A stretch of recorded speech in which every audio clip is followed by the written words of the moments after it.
será una bendición o una maldición cuando uno de veras quiere hacer algo que desde chiquita, en este caso nuestra invitada, y empieza a tener un micrófono, sea lo que sea el aparato, pero ya desde muy chiquita empieza a hacer entrevistas y uno se pregunta, ya la vida te está diciendo por dónde ir y a lo mejor vas a dejar otras cosas o de veras si es lo que quieres hacer. Bueno, que Laura nos platique. Bienvenida, ¿cómo estás? Muchas gracias, Lalo. ¿Qué Gracias. sucede desde el principio? ¿Por qué empiezas muy chiquita haciendo entrevistas ficticias, si quieres, o lo que sea, si en tu casa nadie hacía eso?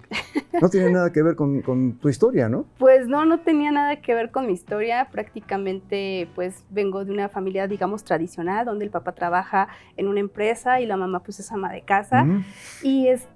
Y pues yo creo que era como esa fantasía de jugar, de que le estoy dando voz a, como cuando agarras a las muñequitas y que tú estás creando tus historias, ¿no? Uh-huh. Entonces yo, en lugar de agarrar muñequitas, que también las agarraba, pero era más bien tomar un micrófono que veía y decía, ay, qué padre se oye, y la repetición, ¿no?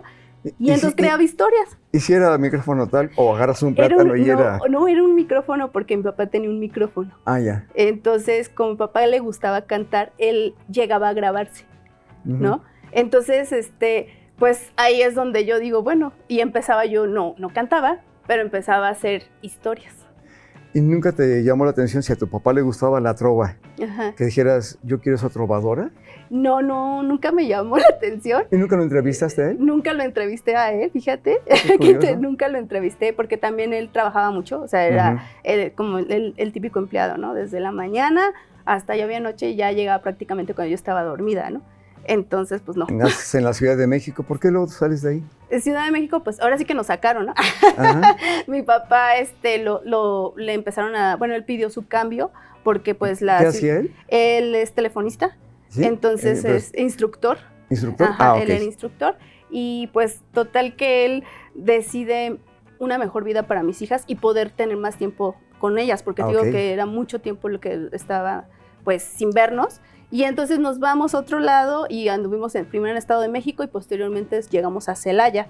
Y ahí es donde ya nos veía más, digámoslo así. ¿Y tú resentías mucho la ausencia de tu papá? Pues yo creo que como niña al principio pues es algo normal, ¿no? O sea, tú estás acostumbrado a que tu papá no está y pues no lo sientes, ¿no? O sea, como ¿Y los que fines de semana sí lo veías, Los ¿no? fines de semana lo veía, pero ya estaba cansado. Ah, ya. Entonces casi no había la convivencia, pero pues la convivencia mayor era con mamá. Y mi mamá es muy juguetona, entonces pues también yo creo que de ahí se empezó ese pensamiento y creación de ideas. Pues, Y como que me da la impresión de que uno de tus tiempos mejores fue cuando estabas en el Estado de México. ¿Es cierto eso o no? En el Estado de México fue una etapa muy bonita porque fue, digamos, ahí pues de Ciudad de México, que era una metrópolis, tú llegas al Estado de México, específicamente en Zumpango, en donde pues era muy chiquito en ese entonces y había árboles. Entonces yo ya andaba como niña ahí del tingo al tango subiéndome a los árboles, bajando, andaba en bicicleta sin ningún problema y pues conocí así pues personas. Pero también tuviste que ver con el deporte. ¿Por qué no te jalaste por ese lado? En el deporte fue cuando estaba pues en la parte de Ciudad de México, que estaba practicando lo que era la gimnasia olímpica. Me gustaba, pero me gustaba más la parte de las danzas. Uh-huh. Entonces por eso también es que no lo seguí, porque aparte también me tuve que ir y donde yo llegaba, por ejemplo en el Estado de México, pues no había escuelas de ese tipo, ¿no? Entonces pues ya digamos se olvidó y cuando llegó a Celaya, pues ya es otro tipo de también de vida. ¿En Celaya por qué se van a Celaya? En Celaya por lo mismo de que también sentía el que no era mucho tiempo, que aparte la problemática en Zumpango era pues estaba mal en cuanto a seguridad. Entonces dijo, yo me tengo luego que ir, se quedan solas y son 3 mujeres, dice no, mejor vámonos a otro lado. Y fue cuando llegamos. ¿Y no llegó un momento así que dijeras tú, pues quiero ser arquitecto, quiero ser algo diferente? No, realmente yo siempre estuve así como que dudosa de qué quiero ser, porque me gustan muchas cosas, ¿no? Entonces yo tenía muchos intereses desde la parte así como holística, paranormal, me gustaba mucho. También estaba la parte artística de las danzas, el teatro, me gustaba la psicología, me gustaba la antropología. Me acuerdo que en Zumpango algo que pasaba es que cuando excavaban para hacer casas salían pues las reliquias, ¿no? Sí, O sea, los vestigios. todos los vestigios. Ajá. Encontré silbatos, encontré vasijas y así bien ¿Y qué haces Ay, no con me vayan ellos? a agarrar los de antropología, ¿no? Sí. ¿Por qué te quedaste con ¿Y qué Pero hacían? entonces- ¿Y se los quedaban ustedes? Pues yo me las todos? quedaba porque luego les empezaba, algunas que estaban quebradas las pegaba, empezabas a ¿no? armar. Ajá, pero pues sí me llamaba la atención, entonces yo decía, ¿Y ay, no, me no gusta eso. pensaste en ser arqueóloga, alguna cosa así? No, o sea, digo, me gustaba, pero nunca lo pensé así. Entonces ya cuando llegamos a la etapa de que es prepa, que estoy en Celaya,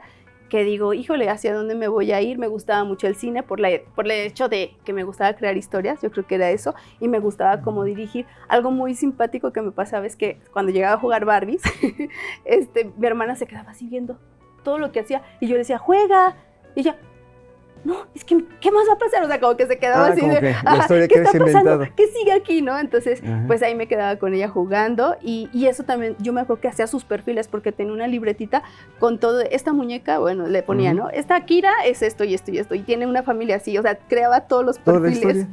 historia. ¿Y por qué nunca te acercaste al mundo del cine ya, digamos, un poco mayor y decir, quiero ser guionista, quiero hacer esto, lo otro?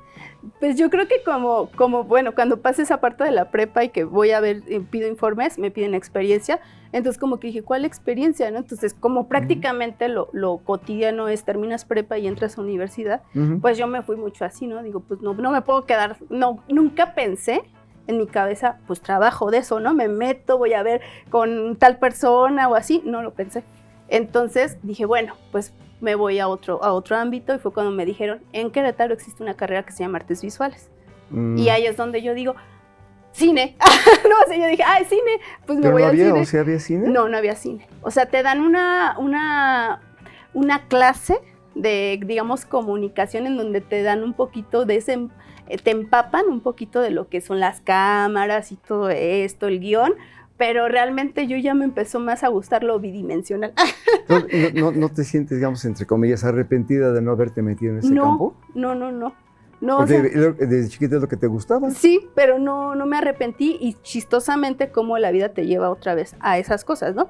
Porque llego ahorita a mi edad, pues ya adulta, y entonces estoy dentro del teatro también, ¿no? En donde yo puedo también crear personajes, en donde yo puedo dar también esos perfiles. ¿Actúas y también escribes? No escribo, que apenas voy a hacer mi primera, voy a escribir un pequeño guioncito, un monólogo, y ahí es donde me voy a dar, digamos, voy a hacer mi primera vez. ¿Y cómo lo sientes? Pues, O sea, ya acabaste tu hijito. ¿Cómo sientes a tu hijito? pues para mí es una catarsis, fue una catarsis, ¿no? Entonces, lo que te digo, o sea, no nada más es una representación, es también una mezcla, es integral lo que voy a hacer, ¿no? Danza con un poco de representación. ¿Pero por qué no te fuiste por el camino de la danza? Porque soy una todóloga.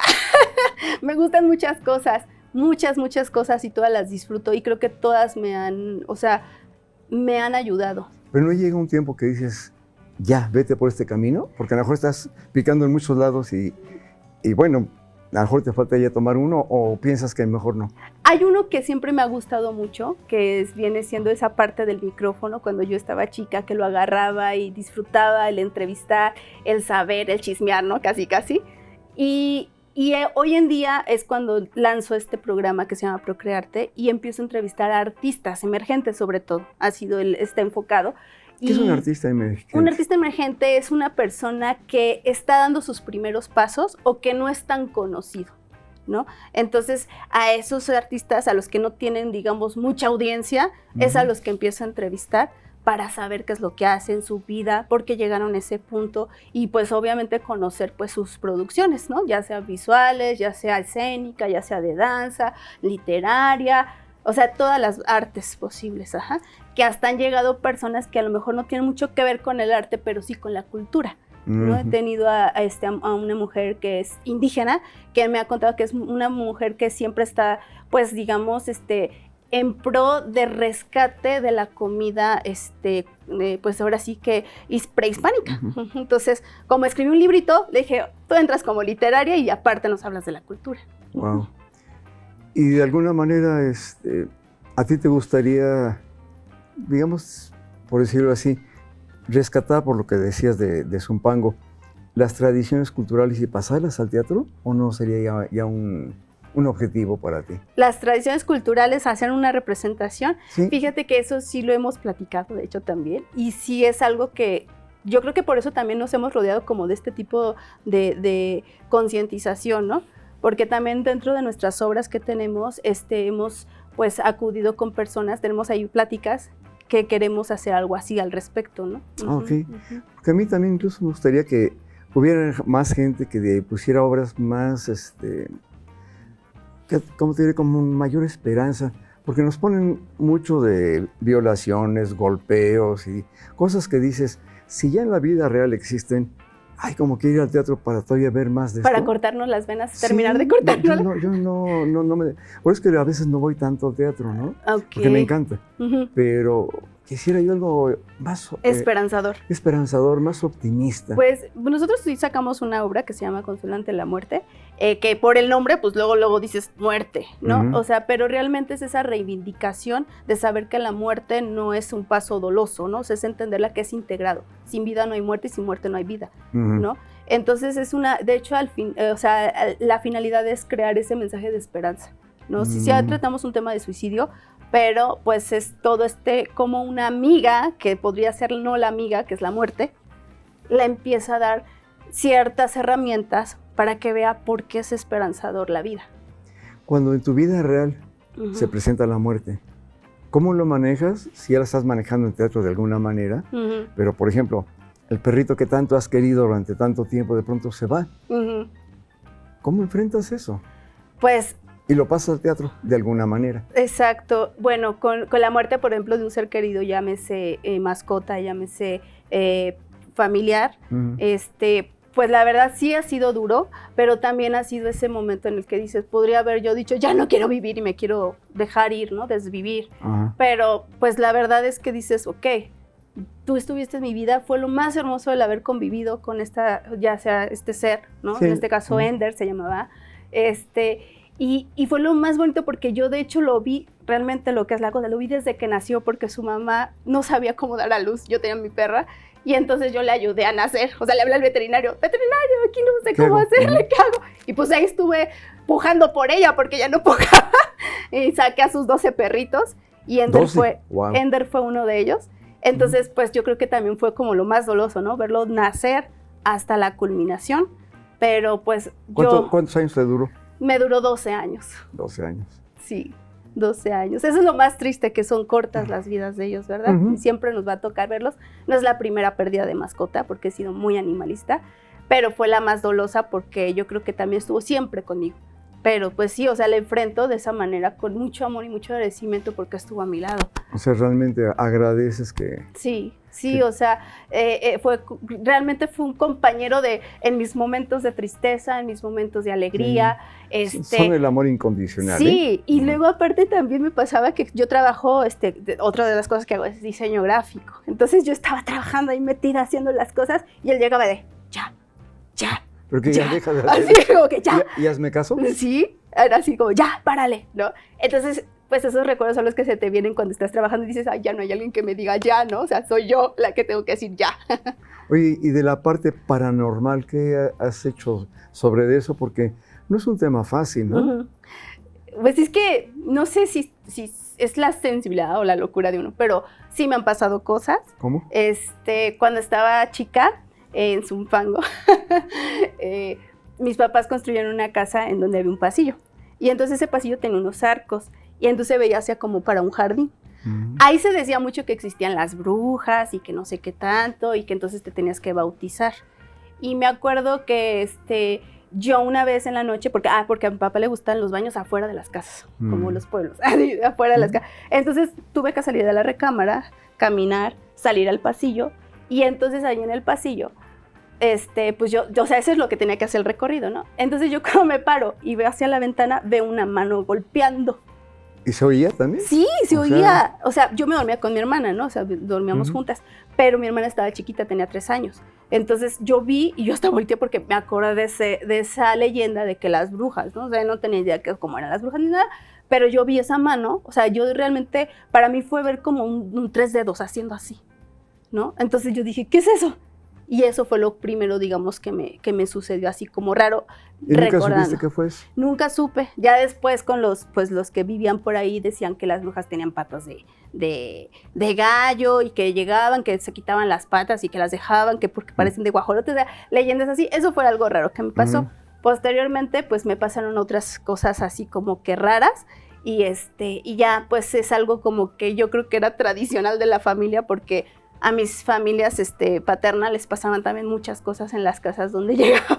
¿Y cuál es lo más, digamos, impactante que te ha pasado? Híjole, esto nunca lo había contado, y así como que voy a exponer, pero yo tuve una prima que falleció chiquita a los 8 años en un accidente muy, muy trágico, ¿no? Cuando me hablaron por teléfono para darme el aviso, yo tenía el radio prendido. Y en digo, puede ser coincidencia, no sé, en ese preciso momento lo que sucedió fue que el radio empezó... Como una estática. Sí, dije, ¿qué está pasando? Y entonces ya fue cuando me dijeron, tu prima acaba de fallecer, ¿no? Híjole, entonces todo eso fue coincidencia, ¿no? O sea, como que dije, ¿qué onda, no? Después de eso, con esa misma situación, yo ya estando porque yo venía en ese tiempo a estudiar a Calahuac, en Bellas Artes, y yo me quedaba en una recámara en la casa de mi tía, de la que había fallecido su niña, y nos dejaron hacer un cuadro con pastel, con la técnica pastel. Entonces yo hice un cuadro de ella, dije, le voy a regalar a mi tía una pintura de ella. La hice, no me gustó, y entonces me acuerdo que me fui a la recámara y tenía un buró que estaba con una altura, pues digamos como de 5 centímetros, y luego hacía bajito así, y acá también había 5 centímetros. Tenía como unos discos, bueno, eran como unos cassettes, era un aparatito que no me acuerdo cómo se llamaba, pero eran unos como cassettes azules que metías y se escuchaba música. Entonces ahí yo me acuerdo que eso los dejaba aquí porque yo me dormía con música.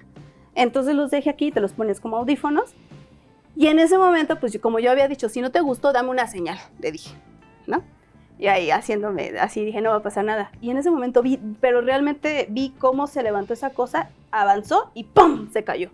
Y yo me quedé así de, ¿qué es esto? ¿Qué pasó, no? ¿Pero con miedo o no, o sea, sí, fue así como que acabo de ver, o sea, estoy loca, ¿qué sucedió, no? O sea, dije, ¿qué onda? Ajá. Y dije, ¿sería la señal o qué onda? O sea, porque fue algo raro, eso sí no me lo esperaba, porque te digo, o sea, pude haber, no, de hecho empecé a pegar para ver si se podía caer y hacer así. No. Entonces ya al siguiente día me paré y lo rehice el dibujo. Y y pues ya ese es el dibujo que le realicé. ¿Nunca has oído su voz de ella o la has visto en sueños como muy real? En sueños la llegué a ver, ajá, pero voz nunca vi voz. ¿Y en sueños qué te decía o qué soñabas con ella? En sueños yo lo que es, pues ella, yo la veía bien. La veía bien. ¿Te dejaba más tranquila? Sí. Okay. La veía bien. Algo también, te digo, algo muy chistoso que me pasó con ella, digo, cómo se va sembrando todo. Meses antes de que ella falleciera, ella me dijo, oye, Analí, porque mi otro nombre es Analí. Entonces, oye, Analí, ¿los niños también se mueren? Me preguntó eso, ¿no? Y yo así de, pues sí. Yo así de, sí se mueren. Le digo, ¿por qué? No, nada más. Y posteriormente, como un mes después, fue cuando falleció, ¿no? Entonces son cosas que dices, no sé, son cosas inexplicables que no se entienden, ¿no? Ahora, cambiando de tema, has incursionado en muchas cosas así. De pronto llega la pandemia y de todo tu abanico que tienes, ¿cómo sobrevives o qué haces? Cuando llega la pandemia, a mí me fue muy beneficioso porque ahí implementé todo lo que conocía de diseño y de marketing digital, porque pues las personas a causa de que a muchos los mandaron a sus casas sin trabajo porque recortaron personal, entonces mucha gente empezó a ser emprendedora, a crear ofertas o crear, pues por ejemplo a vender marcas por catálogo, cosas así, ¿no? Entonces como hubo el resurgimiento de mucha gente que les enseñaba marketing digital, ¿no? Entonces esas personas les decían que para tener un buen marketing digital tenías que tener un diseñador que te hiciera sus logotipos y todo eso. ¿Qué es marketing digital? El marketing digital es como la publicidad de todo lo que tú realizas y sobre todo en redes sociales, ¿no? Ajá, ya ¿Y sea eso, tú lo hacías todo eso? Yo en sí, o sea, sí, hacía el marketing digital, pero digamos que yo hacía más lo visual. el área visual, no tanto la estrategia de cómo deberían de publicitar, qué deberían de hacer, pero lo complementaba. Entonces ahí fue donde yo empecé a hacer todo lo corporativo de todas esas personas que decidieron pues dar ese paso de ser emprendedores o de tener un negocio propio por medio de las redes sociales. Entonces fue muy beneficioso para mí la pandemia. Cuando termina la pandemia, yo entro en recesión, ¿no? Digamos, o sea, porque la gente mucha gente empezó a irse otra vez a sus trabajos. Presencial. Y ya dejó los emprendimientos. Ok. ¿Actualmente de qué vives o cómo le haces? Pues le dobleteo en muchas cosas. Estoy en la parte de diseño gráfico y también estoy trabajando en la parte de lo que viene siendo la publicidad digital. Estamos haciendo una mancuerna, una chica que se llama Susana Ramos y yo, estamos en ese ámbito. Y me decías que te gustaría mucho vivir en lugares cálidos, especialmente en Mérida. ¿Crees que vas a hacerlo eso o no? Sí, es que lo bonito de esa carrera es que como lo hago digital, o sea, de hecho mis procesos son totalmente digitales.